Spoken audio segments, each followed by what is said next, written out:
உழவுக்கும் தொழிலுக்கும் வந்தனை செய்வோம் என்றார் வள்ளுவர்.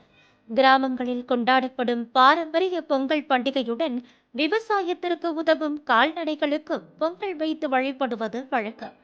அதுபோன்ற கிராமத்து பொங்கலை சென்னை திருவான்மையூரில் அனைவரும் கண்டு ரசிக்கும் வகையில் கிழக்கு கடற்கரை சாலை நடப்போர் சங்கம் பல்வேறு போட்டிகளை நடத்தி கொண்டாடியுள்ளது. பொங்கல் விழாவையொட்டி நடத்தப்பட்ட விளையாட்டுப் போட்டிகளில் தப்பாட்டம், கலை நிகழ்ச்சிகளை மட்டுமல்லாது மக்கள் பசுவையும் கன்றுக்குட்டியையும் பார்த்து ரசித்ததுடன் தங்கள் சொந்த ஊரில் இருப்பது போன்ற உணர்வை ஏற்படுத்தியதாக பலரும் சிலாகித்து போனார்கள். இது போன்ற பாரம்பரிய விளையாட்டுப் போட்டிகளை கடந்த 12 ஆண்டுகளாக வெற்றிகரமாக நடத்தி வருவதாக நடப்பூர் சங்க நிர்வாகிகள் தெரிவித்தனர். மெரினா பீச், பெசன்ட் நகர், நீலாங்கரா, பாலவாக்கம், இது இவ்வளோ பீச்சு. மெரினா பீச்செலாம் ரொம்ப பழசு, பெசன்ட் நகர் ரொம்ப பழசு. எங்கேயும் இல்லாமல் நாங்கள் இங்கே அந்த பொங்கல் திருவிழாவை ரொம்ப சிறப்பாக கொண்டாடிட்டு இருக்கோம் கடந்த 12 வருடங்களாக. அதில் ஒரு 2 வருஷம் 3 வருஷம் அந்த கொரோனாவால் பிரேக் ஆச்சுது. இது மக்களும் இப்போ அதாவது எங்களுடைய சங்கத்தில் இருந்து ஹைலைட்டான ஒரு ஃபங்க்ஷன் எதுன்னா இந்த தமிழர் திருநாள் போட்டிகள் தான். 2002 ஆரம்பிக்கப்பட்ட இந்த சங்கமானது இப்போ 2025 23 வருஷம் இந்த சங்கத்தை நடத்திட்டு இருக்கோம். இந்த சங்கத்தில் பல நிகழ்ச்சிகள் பொதுமக்களுக்காக road, tea plantation, water facilities, மரம் நடுதல் எல்லாமே பண்ணிகிட்ருக்கோம். அதெல்லாம் கேம்ப் நடத்துகிறோம்.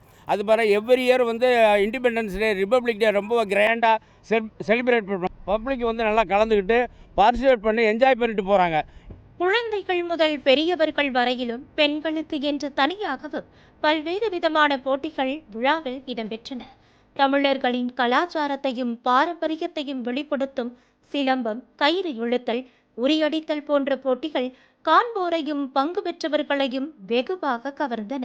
கார்பரேஷன் எங்களுக்கு பர்மிஷன் கொடுத்துருக்காங்க, போலீஸ் எங்களுக்கு பர்மிஷன் கொடுத்துருக்காங்க. இது மிக சிறப்பாக நடந்துகிட்ருக்கு. வருஷம் இதை நாங்கள் நல்லபடியாக நடத்திட்டு இருக்கோம். கலந்துக்கிட்ட அத்தனை பேருக்கும் நாங்கள் பரிசு கொடுத்துருக்கோம்.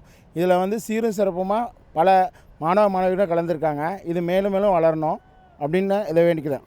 இந்த வாட்டி 50 வயசுலேருந்து 60 வயசுக்கு மேலே மியூசிக்கல் சேரு அவங்களால சிறப்பாக விளையாடி ப்ரைஸ் வின் பண்ணுற மாதிரி ஏற்பாடு பண்ணியிருந்தோம். ப்ளஸ்ஸு உரியடி, அப்புறம் கயிறு இழுத்தல் போட்டி எல்லாமே சிறப்பாக நடத்தி இதை வர புது ஆண்டுகளை சிறப்பாக நடத்துறதுக்கோசம் நாங்கள் ஏற்பாடு பண்ணிட்டு வரோம். பல்வேறு போட்டிகளில் வெற்றி பெற்றவர்களுக்கு கிழக்கு கடற்கரை சாலை நடப்பூர் சங்கத்தின் தலைவர் விவேகானந்தன், பொருளாளர் கணேஷ் பாபு, இணைச் செயலாளர் பார்த்தசாரதி ஆகியோருடன் இணைந்து சிறப்பு விருந்தினர்களாக பங்கேற்ற எம்ஜிஎம் ஹெல்த் கேர் மலர் மருத்துவ கண்காணிப்பாளர் டாக்டர் கல்பனா, திருவான்மையூர் தாய் காட்டன் ஹவுஸ் வேணுகோபால், ஓம் சேர்மா குழும நிறுவனங்கள் தலைவர் ரவீந்திரன் ஆகியோர் பரிசுகளை வழங்கினர். மேலும் தூய்மை பணியாளர்களுக்கும் தலா 1000 ரூபாய் பரிசாக வழங்கப்பட்டது. மறைந்த முன்னாள் உறுப்பினரை நினைவாக நினைவு பரிசுகளும் சர்ப்ரைஸ் பரிசுகளும் வழங்கப்பட்டன. மொத்தத்தில் பொங்கல் பண்டிகையை வரவேற்கும் விதமாகவும் நடைபயிற்சியின் முக்கியத்துவம் மற்றும் தமிழர்களின் பாரம்பரிய விளையாட்டுகள் குறித்த விழிப்புணர்வை பறைசாற்றும் வகையிலும் இப்போட்டிகள் அமைந்திருந்தன என்றால் அது மிகையல்ல.